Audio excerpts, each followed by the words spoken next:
3-1 swung on towards left center field.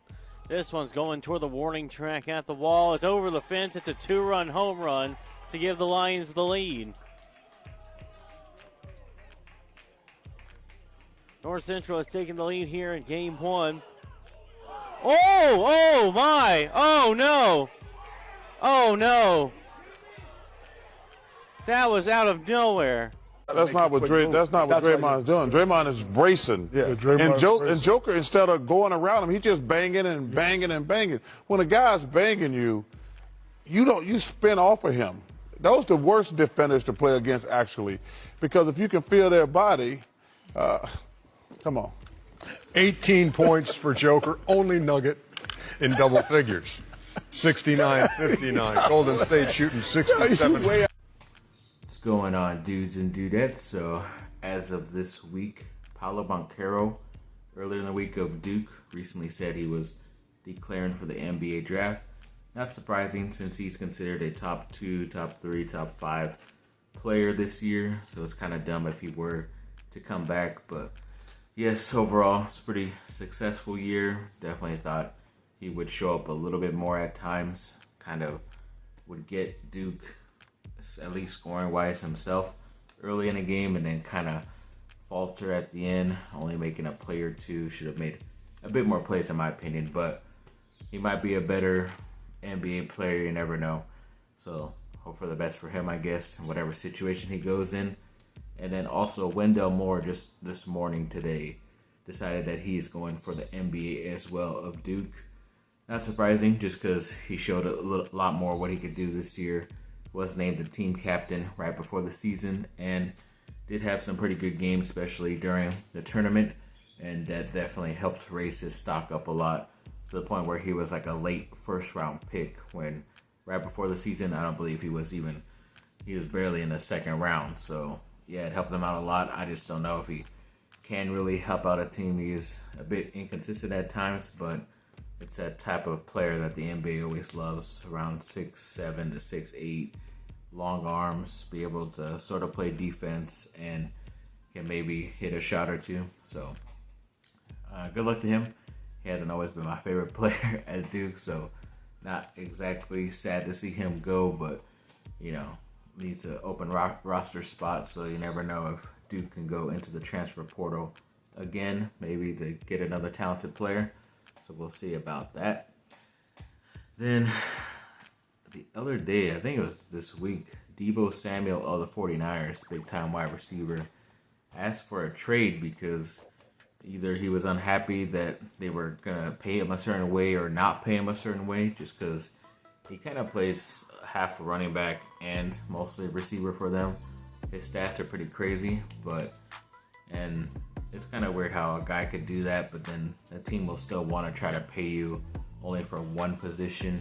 It's like kind of like how a really good tight end who always gets the ball and stuff, kind of like a Kelsey, he becomes a cheaper option to get paid compared to a wide receiver because he is a different position, even though he probably leads the Kansas City Chiefs in receptions usually. But overall, it is a tough situation. I know he requested a trade. A lot of guys have recently at the wide receiver position. But I don't know. It is kind of interesting that they did say the Chargers were an ideal trade situation or destination for him, which is always nice to hear. But of course, if they just listened to me 3 to 4 years ago, he would have been on the team anyways already. But it is a pretty high asking price. I heard it's like maybe a couple first round picks. I know the Chargers could maybe only give a second round pick next year, not this year, because they already traded that for Khalil Mack. But is he better than the wide receivers you're going to get this season on rookie deals? And they're about 5 to 7 years younger than him. Not 100% sure if they should do it if they have to give up a first round pick this year and next year. But I don't know, he is Deebo. He is a pretty good, talented player, and he kind of says he wants to play more of the wide receiver position anyways, and a team that's trading for him would kind of want what the 49ers got last year, which is a hybrid guy who could do a lot of stuff for you instead of just one thing. But it did say that the Chargers opened up like with 6 best odds to be able to trade for him. know there's other teams that could probably do it because they have draft picks and cap room, kind of like Green Bay, but I know the 49ers won't want to trade him there because it's still NFC and they usually play in the playoffs. Saints, that's NFC as well. Could be the Jets. They have higher picks, so they might just only have to give up one and another pick somewhere else. So he could end up on the Jets, get paid, and be stuck there because the Jets are always never as good. But, we'll see. It is very interesting just because, as I mentioned, that a lot of guys all of a sudden around the NFL that are wide receivers and they're talented and kind of going into their final years of their rookie deal are kind of all asking for these pretty big prices and kind of not willing to negotiate for some reason. Guys like A.J. Brown and Terry McLaurin have recently stated that either they want to get traded or maybe look for a new deal. I know DK Metcalf obviously lost his best quarterback and Russell Wilson up there in Seattle.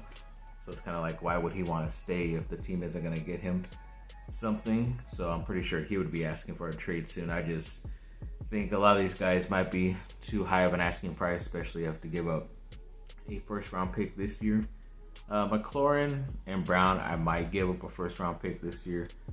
But Metcalf is a little bit older in my opinion and kind of is more on the outside, so you can't utilize them in the inside as much. But they're still all very talented players, so it could go either way. With all these guys, it could be a lot of musical chairs going on with them playing on different teams. Hopefully they're not playing in like Kansas City or Denver, places like that for my Chargers to go against. But yeah, overall, it is going to be a crazy, even more extended offseason after the draft next week for the NFL, in my opinion. Then DeMar DeRozan, ex-USC player, went off against the Milwaukee Bucks the other day. He had 41 points, which I believe is a new playoff career high for him.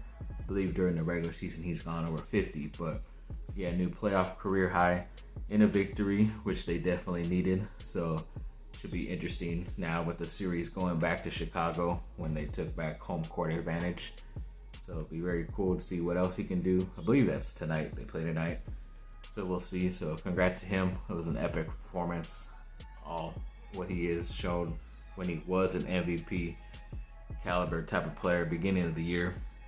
Then Brandon Ingram, ex-Duke and Lakers player, is now on the Pelicans, went off as well. I forget if it was a victory or not. I think it was a victory for them in Game 2 against Phoenix, but he went off. He had 37 points, which is crazy, 11 rebounds, and 9 assists, so a near triple-double for him in like only his maybe second career playoff game, and they got the victory, so now they have home court. And I know Phoenix's Devin Booker is going to be out at least a week with a hamstring injury, but hamstrings are usually more than 1 week, so Pelicans need to take advantage, get as many wins as they can before he comes back or before Chris Paul turns it up and starts playing a lot better. But this could be a big time upset for the Pelicans, but it just sucks that they can't get Zion Williamson, the ex-Duke player, back. For some reason he still doesn't want to play, even though he's doing 360 dunks in pregame practice and all that. But imagine if they had him. I think people would definitely be picking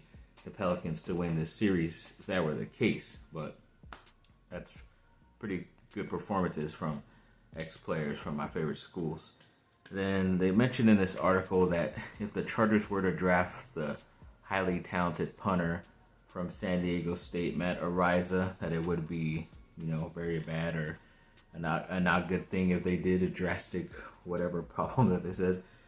I don't know. I know they signed J.K. Scott from the Packers. I forget if it was a 1 or 2 year deal, but I always like competition. So to get a young guy at that position on your roster and you only select him from the 5th round back, I think it's still doable. Especially if you get him in the 6th and 7th round. I know he's more talented than that. Some other teams might pick him higher, but if you get him your later 5th, early 6th and 7th, I think it's okay. And then you see if he can outbeat the guy you recently signed, and then you just waive the other guy, and then now you have this player on your roster for the next 4 years. So I just think it could help either way. And plus, they're like, a lot of people are saying, why would the Chargers need a punter? Because Justin Herbert and the offense is going to be a lot better this year. They're not going to need a punt, but it's not like an NFL offense is going to constantly go down the field and score, whether it's field goals or touchdowns. They always get stopped.